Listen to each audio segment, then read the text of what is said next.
ท่านผู้ชมรายการนะวันนี้ข้าพเจ้าพาทุกคนมาเที่ยวยูทีเลอริเวอร์รีสอร์ทซึ่งว่าบอกเลยว่ามื้อนี้ตามทุกคนที่เข้ามาอยากให้รายการจ๊อแจ๊ของเจมนี่มาเที่ยวอยู่แห่งที่นี่เนาะวันนี้ข้าพเจ้าก็พาทุกคนมาเที่ยวยูทีเลอริเวอร์รีสอร์ทเนาะซึ่งเป็นรีสอร์ทที่ว่าโอ้โหบรรยากาศเข้ามาแบบสุดยอดเลยบอกแล้วว่า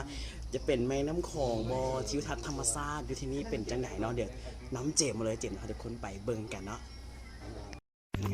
โอ้โหบรรยากาศที่เป็นของธรรมชาติ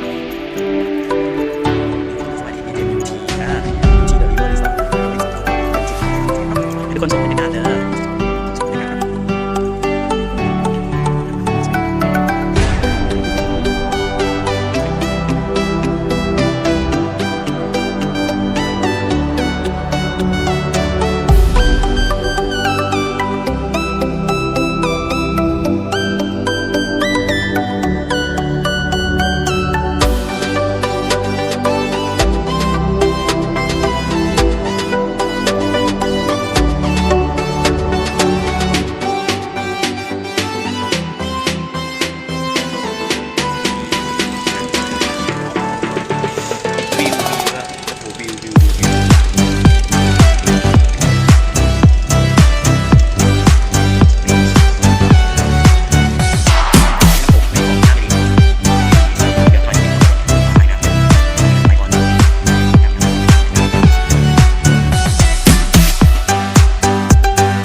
ที่เจมพาเที่ยวยูนิเวอร์รีสอร์ทจะดีบรรยากาศเนาะท่านไหนที่ว่าอยากเข้ามาเที่ยวสถานที่กับ